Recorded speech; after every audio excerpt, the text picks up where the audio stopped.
A beautiful afternoon to you all. This is Human Rights Hour. And as the name sounds, it's all about human rights issues.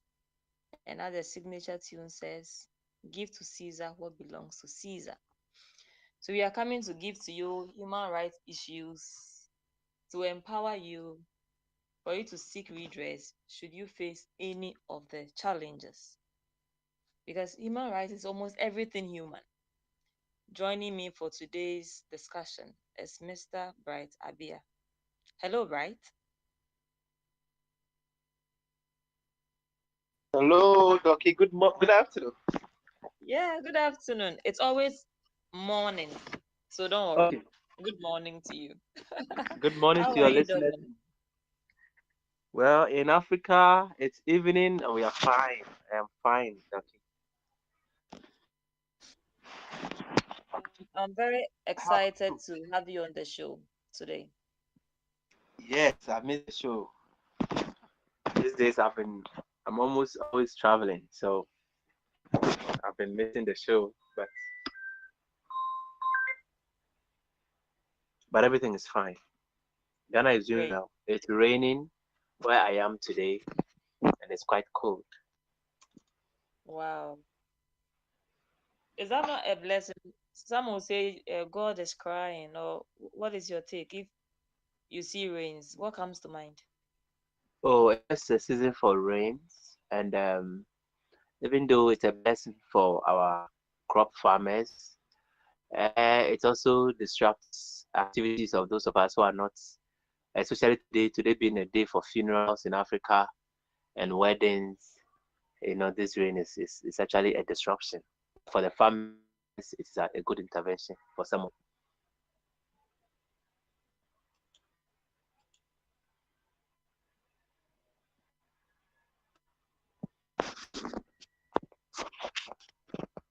Hello?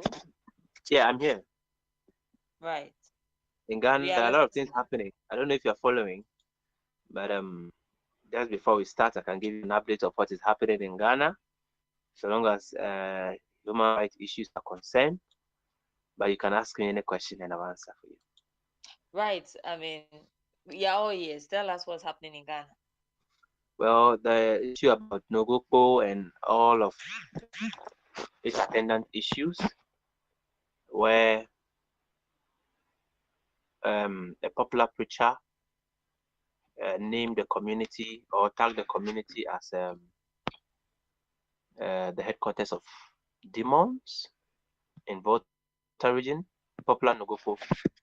And so that has taken center stage of our conversations. Um, Apart from that, that's it. And I think the community is demanding that the said man of God makes an appearance before the chiefs and elders of the people. And they have actually issued an ultimatum, a 14-day ultimatum. I think we are in the 8th or 9th day, I don't know. We are waiting what happens if the man of God refuses to make an appearance, we don't know yet.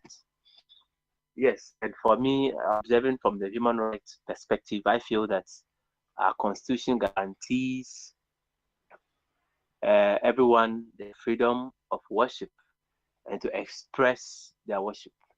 So if somebody is worshiping Jesus Christ in a temple and they are allowed to express same, and that person is also permitted to worship in the mosque and express same, then somebody also is allowed to worship in a shrine.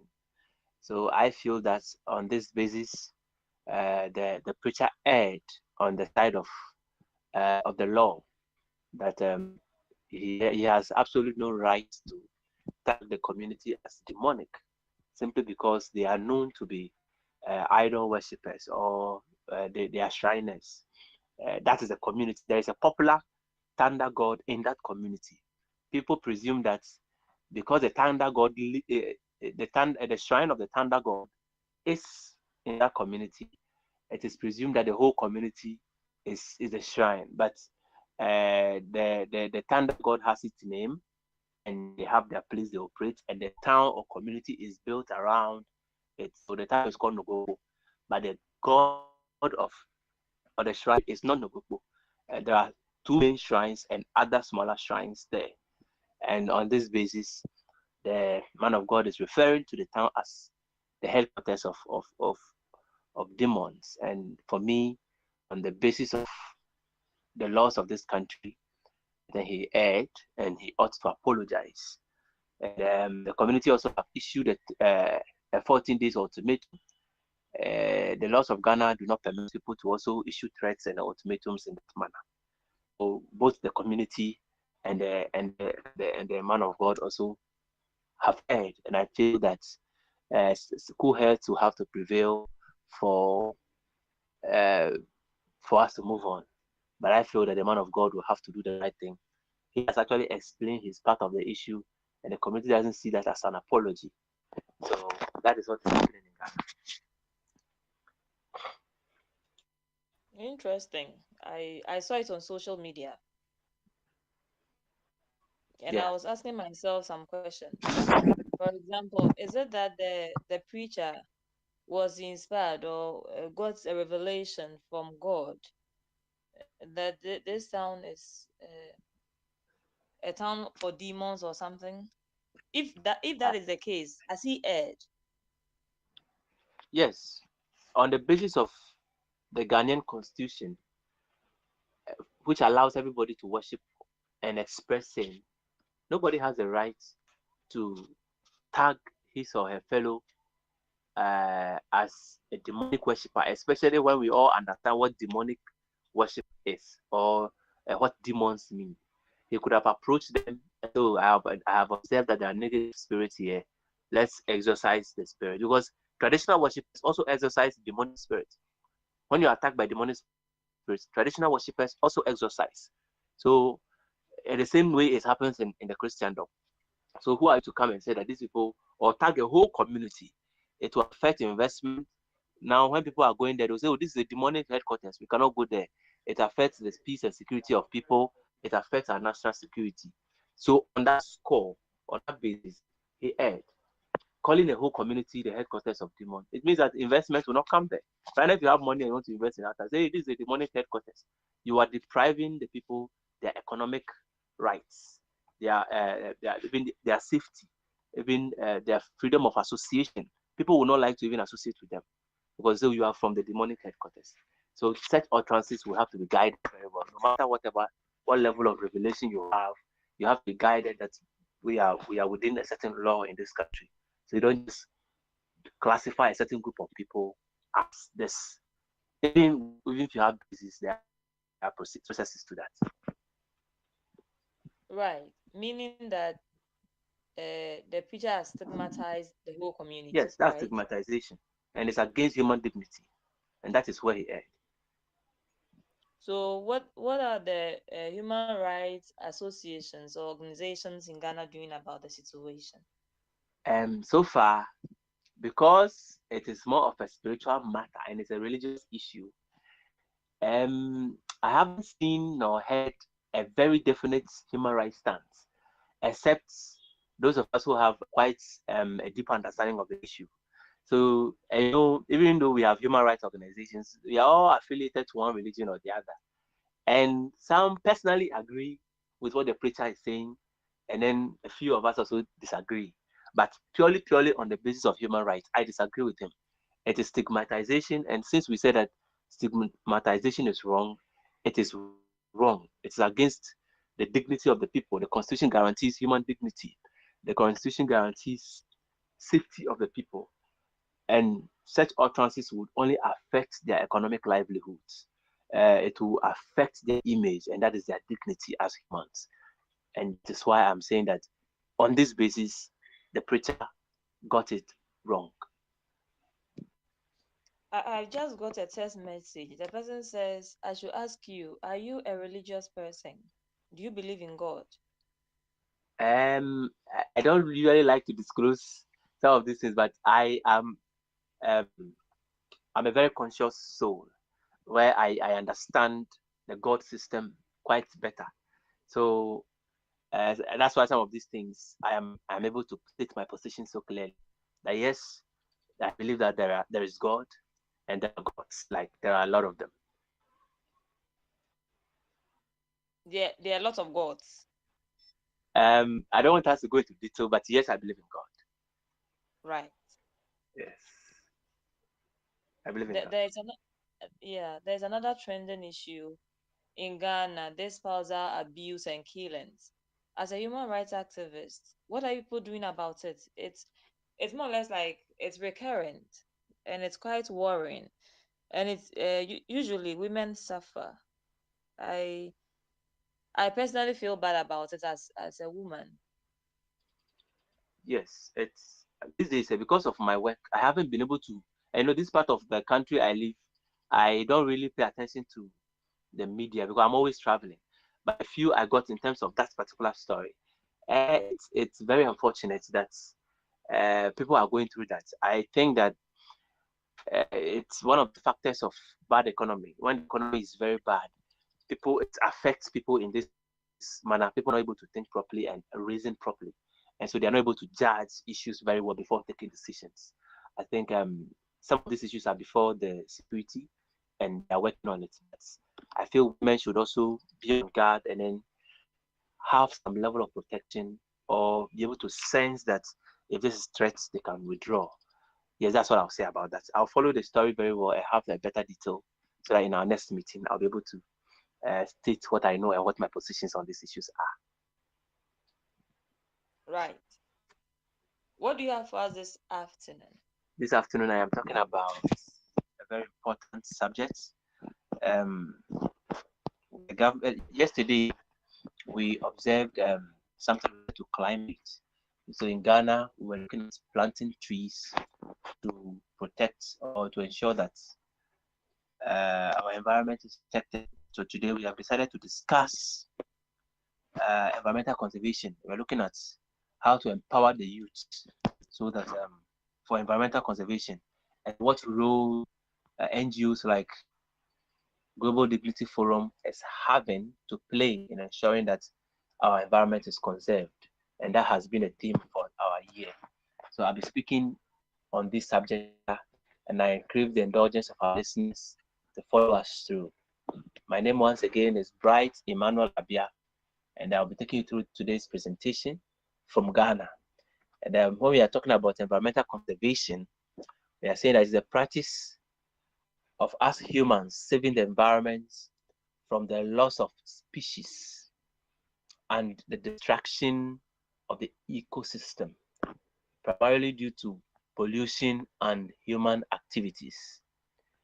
When we say we are conservation, it is vital in saving and helping both animals and trees, as well as all dependents on one another for survival. We all depend on one thing or the other. We all depend on plants. Plants also depend on something for their survival. How we are going to conserve this so that the cycle can continue is what we're looking at as environmental conservation. There is a much to do when it comes to rebuilding and protecting what is left of natural resources and the biodiversity within our ecosystems.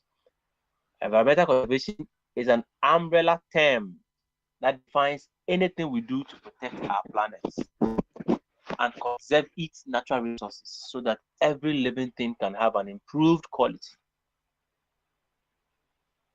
Environmental conservation and preservation. Let's distinguish the two. So in some places you can hear preservation. To preserve something is not the same as to conserve it.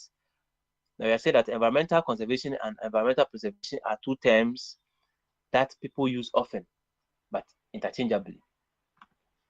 So you'll be hearing these two terms interchangeably. But this presentation, I'm going to focus on environmental conservation.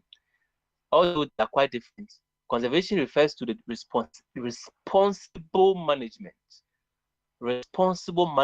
of the environment and its resources for present and future use. Responsible management of the environment and its resources for the use of today and tomorrow. That's conservation. But when you're preserving something, it's like much stricter approach where the environment, lands, and natural resources are put away not to be consumed by humans. So we are keeping it for future, but for instead maintaining their pristine form. If the land is to be used by humans, it should only be utilized for its natural beauty and inspirations. So that's the difference between conservation and preservation. Today's presentation is going to focus on conservation. Conservation works in two ways. It means to protect nature by protecting vital resources. And it is also a way of living and works against the irresponsible practices of businesses and large corporations. Recently, the UN and its bodies are trying to instill in industrial nations to conserve the planet, primarily focusing on gas emissions. And you'll see that when you look at pollution in our atmosphere, Africa is the least contributor to those pollutions. And some of these powerful nations, because there's a bill to be paid for the level of carbon you emit into the environment, they try to buy out and apportion some to Africa so that they feel like they are one of the least emitters. Africa is the least emitter of carbon. Now, environmental conservation comes in many forms and reminds us to be mindful of daily choices.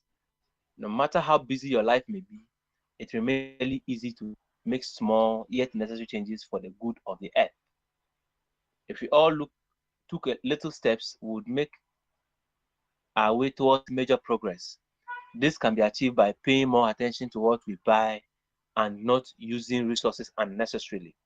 We must also remember to recycle and dispose.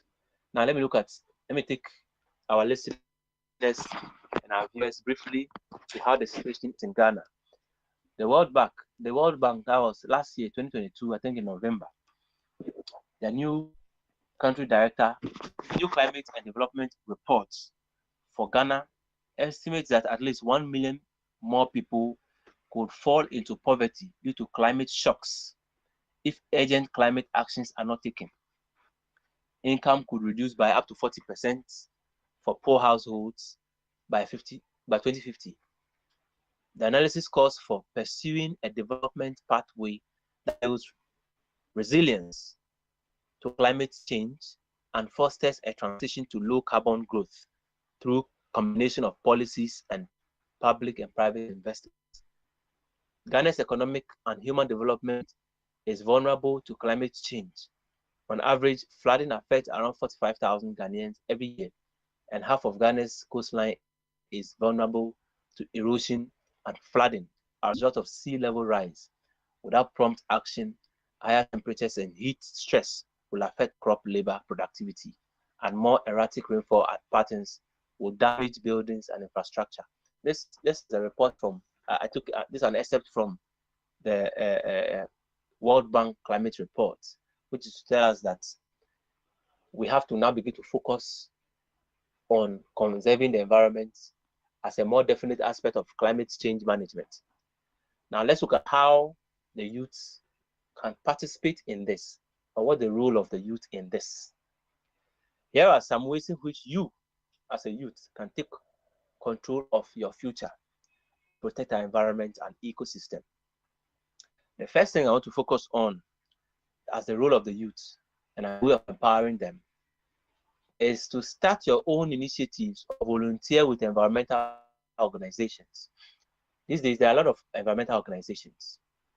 Whether it is something small like start a community cleanup group or building a large social organization with significant reach and impact, taking initiatives for environmental conservation can go a long way. There are many successful youth-led environmental organizations and NGOs across the globe that are leading by example today.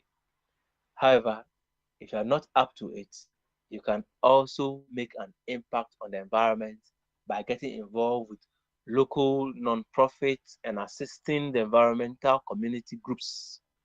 There are several ways in which you can get involved, from running online awareness campaigns to offering practical help like beach cleanups and fundraising events. That is one way our youths can take part in ensuring that our climate our environment, our areas, our communities are conserved. The other way is reduce or recycle paper. If you don't have time to engage in all these good activities, you can also reduce or recycle.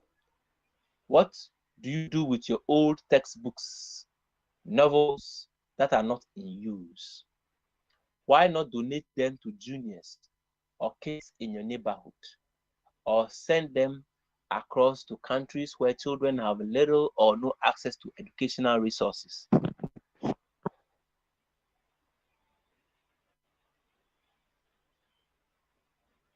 While books aren't doing any harm sitting on a bookshelf,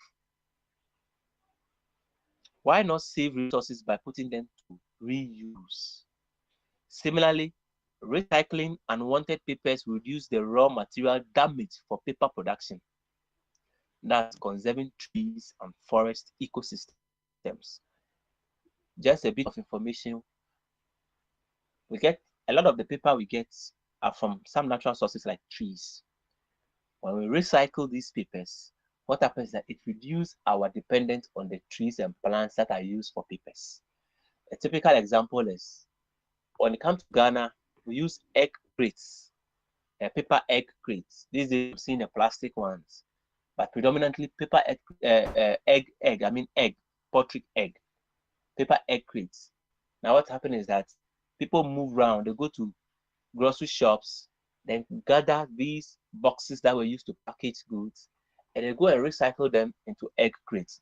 That is one of the ways they are using to ensure that our climate or our environment is conserved. Instead of going to cut down trees and then get parts of it to do egg crates, we are now recycling old papers, old newspapers, old books, and then paper boxes, which would have been left to choke our gutters, which would have been dumped in the environment. We are now converting them egg crates and other useful products. Even I'm told that our tissue papers, some of these things are recycled. Now, let's also recycle more often as my third point. Recycling is a simple yet effective way of conserving resources and reducing your individual carbon footprint. Rather than throwing everything in the trash, separate your plastic, paper, and metal waste and deposit it in recycling bin. Recycling helps reduce landfill pollution, raw materials, and fossil fuel consumption and generate circular economy. The next thing I think youth we can do is to save our resources. Did you know that only 0.03% of the 70% of water available to us is fresh water? It means that the water I'm talking about, we say that the earth is 70% water. They are saying that only 0.03% of this is available to us as fresh water. That's why saving water is so important for freshwater ecosystem. By doing simple things like taking shorter showers. Yes, so taking long showers and people go and stay in the washroom for 30 minutes. No, take shorter showers. Just fetch just a little bucket of water to bath. Avoiding small clothes washes. Some of us will wash every day or every 2 days. You take 2-3 clothes, you go and wash 2-3. No. So you have to what? Avoid small clothes washes and turning your taps off while brushing.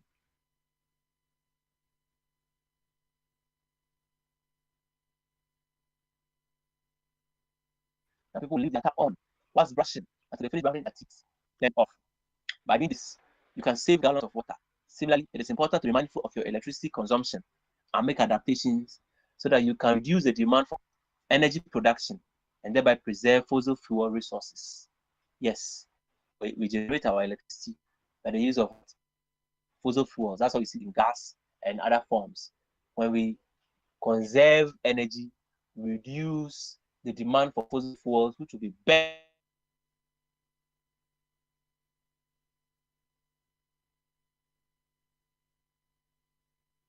for electricity to be generated. The way we the level of chemical that comes to our home. Hello, can you hear me?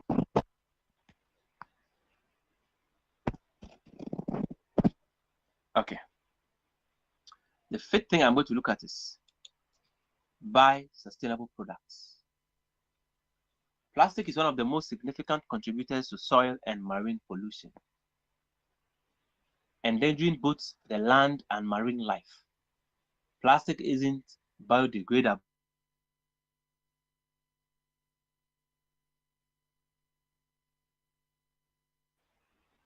When buying a product, aware of its environmental impacts and disposal after use. Companies are now being questioned on their ecological footprints, and changing consumer habits are compelling them to become more sustainable.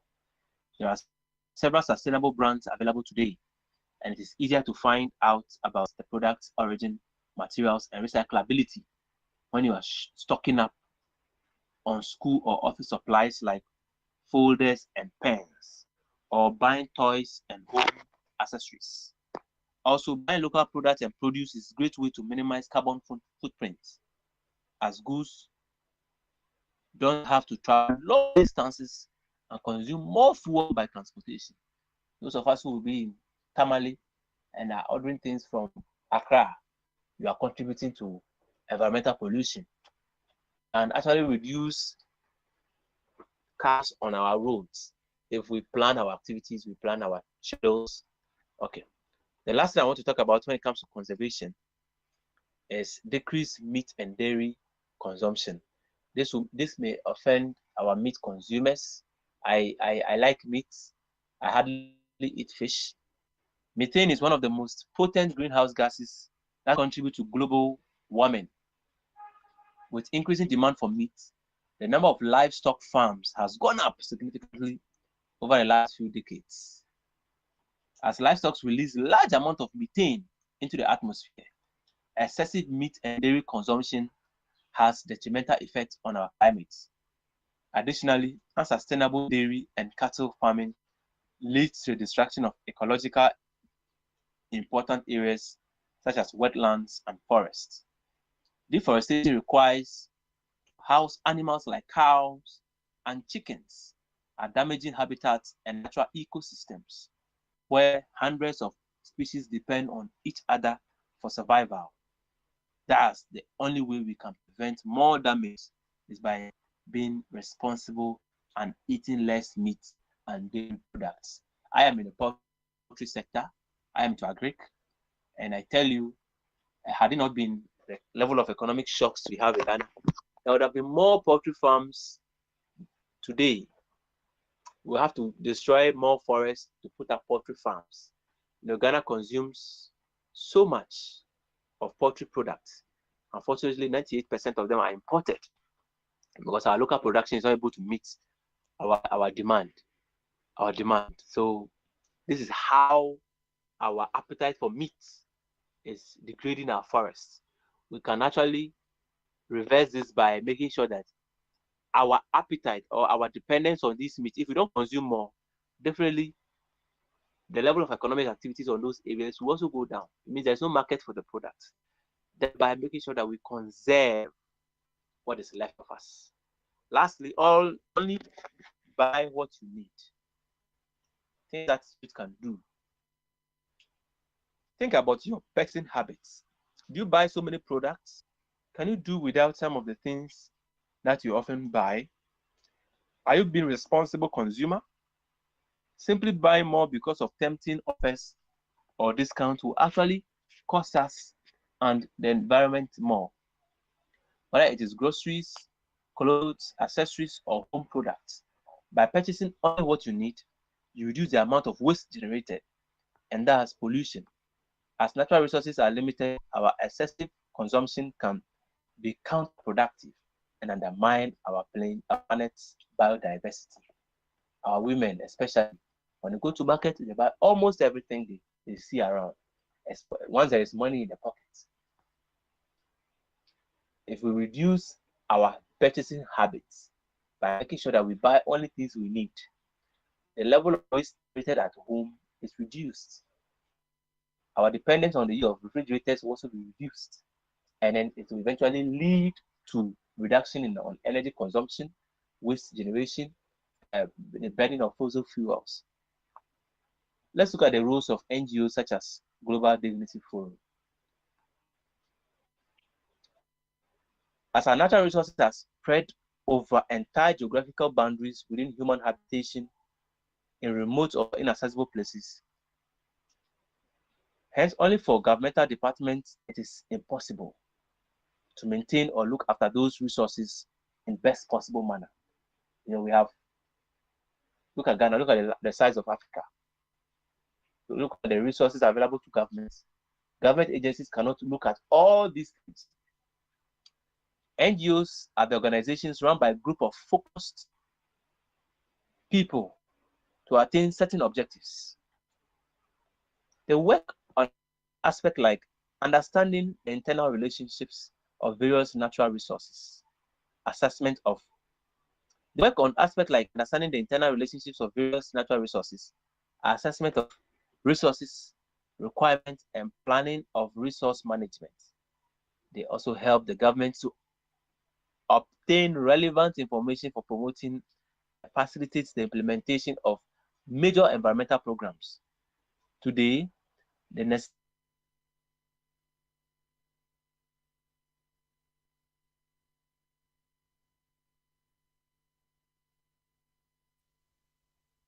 and urgent than ever before. The importance of Global Dignity Forum and its involvement in environmental protection is acknowledged. Areas of interventions of Global Dignity Forum and other NGOs are environmental protection, education, like what we are doing here. This year, our focus has always been on climate, meetings with students, our on-air series like doing now, our social media campaigns are aspects of work we are doing to ensure that our climate, our environment are conserved. Now, let me touch briefly on what government is doing. Government is protecting the environment through different departments. So we have government agencies. In Ghana, we have the Environmental Protection Agency. We have the Mining Commission. We have our wildlife protection also. And all these people are working to ensure that the environment is protected. These are resource constraints. But look at the involvement of young organizations led by younger people like myself. We are actually helping, or we are augmenting the work in order to ensure that our environment is conserved. Thank you. I'm open to questions and answers.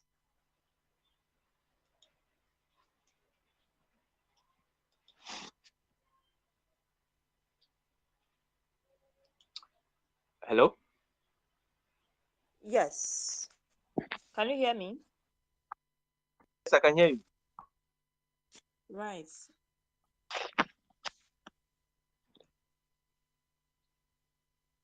Are you done?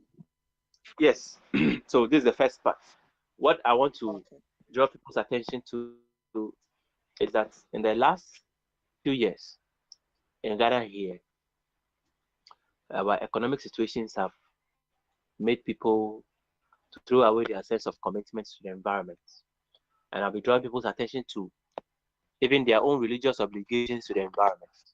Most people do not even think of it. That as Christians, as Muslims, we owe our environment a duty by protecting the lives of other elements of this environment you find yourselves. So people go to bush, they set traps for rats, and some of these traps they set are actually dangerous to. They have to clear a lot of trees, they have to clear a lot of plants just to catch one rat, or they have to dig holes. Some people go fishing and they have to put all kinds of things in the water for the fish to be caught.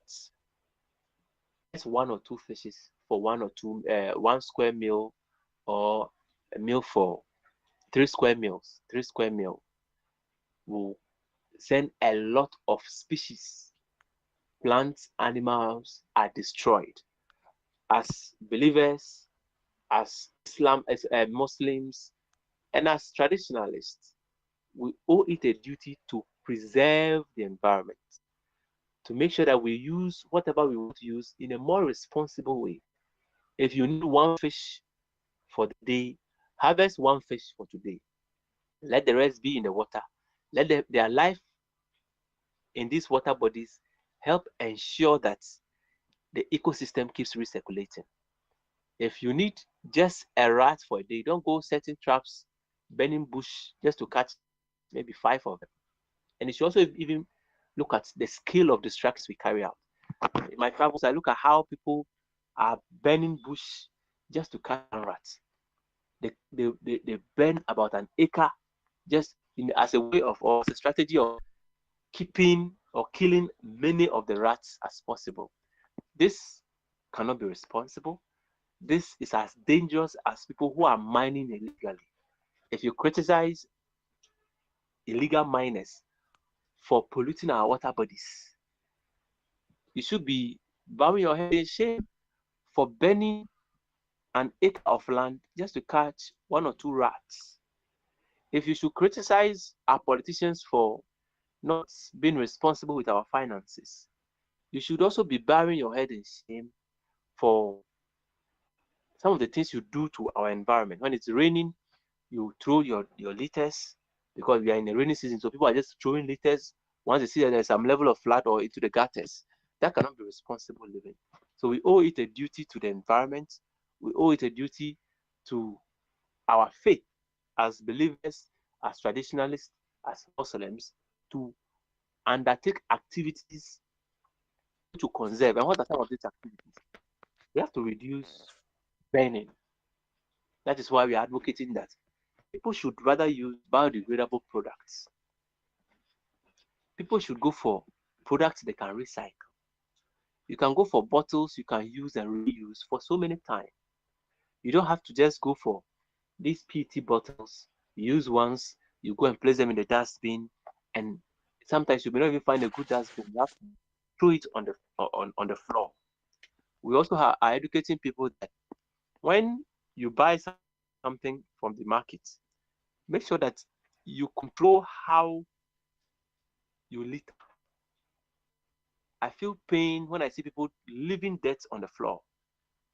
I have taken a personal responsibility that I will not contribute to waste in any public space I go to. So whatever I generate, I carry it along because I believe that I have the best way of disposing them. These are my kind words of advice that we as younger people can carry out to ensure that our environment is conserved. The next thing I also want to is that we all have to find 1 or 2 initiatives in our areas. When I was in Accra, you go to Circle and it's terrible. Can we come together as a group, go and clean up the environment? But that will not be enough. We have to continuously educate.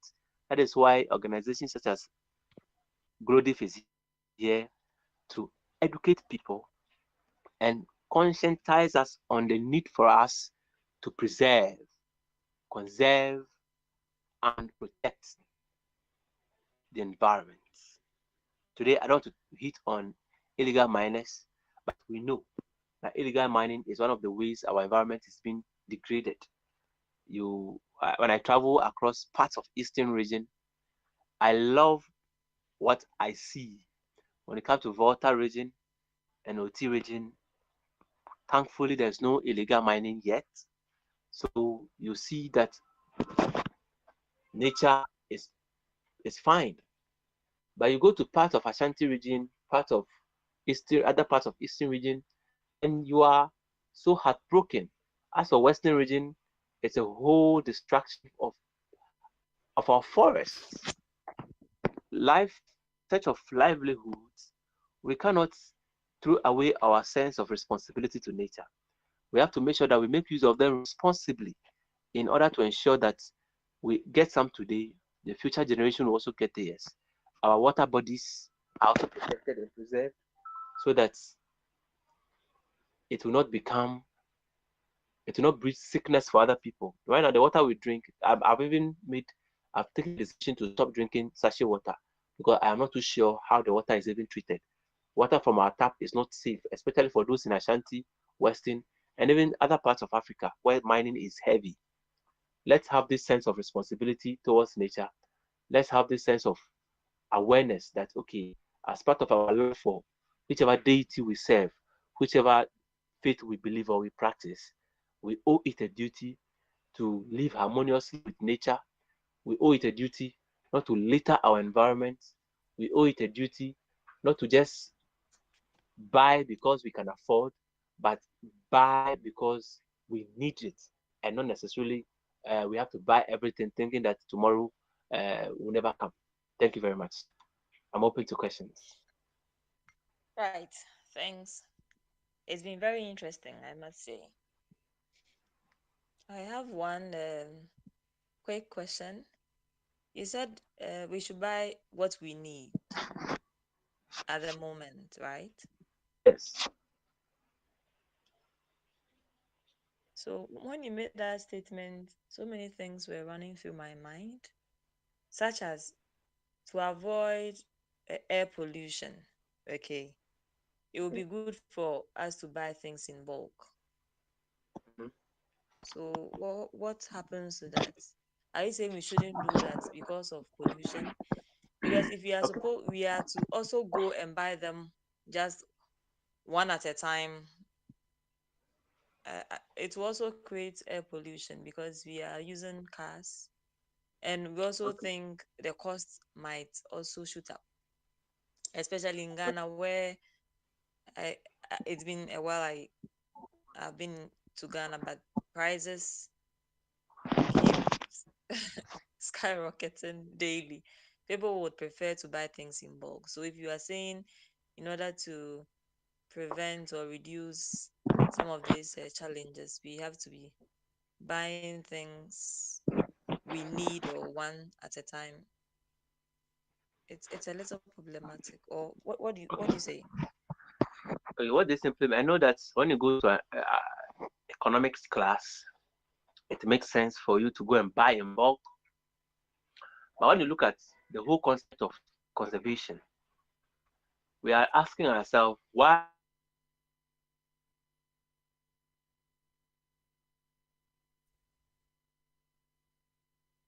do people use more electricity? It is because they may need to it's because they may need more of storage. They have more things they are not using presently. So you bought 10 kilograms of fish or meat for use, but you are only using maybe half a kilo a day. So now you are going to keep the rest in the freezer. That is going to cause higher demand for electricity. And when there's higher demand for electricity, we are going to burn more fossil fuel to generate that electricity. That is a holistic view of environmental protection. If you want to conserve nature, then you have to look at what are the activities that I am doing now that is causing a demand in the use of electricity, that is causing a demand in the use of water. Can I reduce them? So when you buy a little of what you need today, let's say instead of buying for one whole month, can you do per week? Even for health reason, you will have fresh food to eat.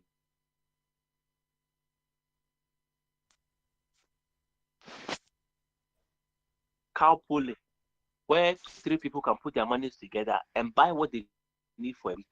Then when the next week comes, so you see that at least cut down on their cost of transport, they cut down on a few other things.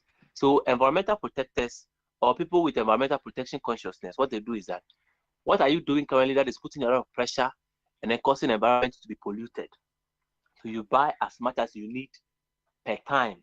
You don't look at, oh, COVID time, people go and buy for the next 3 months. No, buy what you need. It reduces pressure. If you don't store your ice cream for long, if you don't store your milk for long, I'm sure your freezer would have been off. What that means is that you are conserving electricity. And conservation of electricity should not be taught in isolation. It affects the level of carbon that needs to be burnt in order to generate the electricity. If you use water well, it affects the level of chemicals that have to be used to treat the water for you to use. It reduces all of those things. Yes. I have two questions in one because of our Okay. time. So the can you hear me? Yeah, I can hear you. Yes. I have two questions in one. The Okay. first one is, what policies should government put in place to help in this regard? I hope that one is clear. Yes, it's clear. Yes. And the second one would say, how do we communicate this or educate the general public or the unlettered people on issues like this for them to understand? Okay. Thank you very much. Governments in many parts of the world are becoming very much aware of the dangers of climate. So I told you that yesterday, the government of Ghana, for instance, um, we had Green Ghana Day, where 10 million trees were estimated to be planted at a certain rate. I think over the last 3 years or 4 years, the government of Ghana has initiated this. It's a way. Government can also empower NGOs by making grants available to them. So let's say Global Dignity Forum gets access to grants from government to say work to educate people living along the Kole Lagoon. That lagoon, yes, that, living along the Kole Lagoon. Imagine the level of filth that is released into the Kole Lagoon daily. Look at the stench. Look at the level of health risk it poses. So these are some of the things government can do to ensure that um, it supports NGOs because government cannot be everywhere. And if government is supporting NGOs, it's able to track their progress based on KPIs that have been set. Yes. And then to make sure that people buy into this, it is education, education. And starting from the school levels are very, very important. I got these things when I was in school. So I feel pain when I want to litter. So even when I tear the sachet water, I want to pick the piece. So it's education, community level education, meeting them at the households, putting in place informal sessions to educate people, to reach out to people will be the best way to ensure that people become environmentally conscious and then they can feel the pains that the environment is feeling. That these are some of the ways we can do. Right. And the second question. Yes, which we focus on education, which we focus on Right. how. How to, yes, how to educate the ordinary Okay, Ghanaian how or to. the unlettered people to Okay, appreciate and to understand the situation.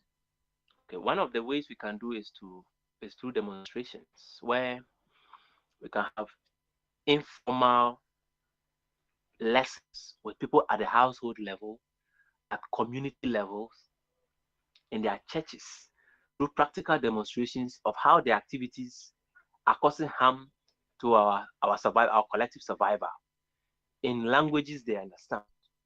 This way, I believe, is the surest way we can make people understand that going out there to burn 1 acre of land just to catch two rats does not support our collective survival.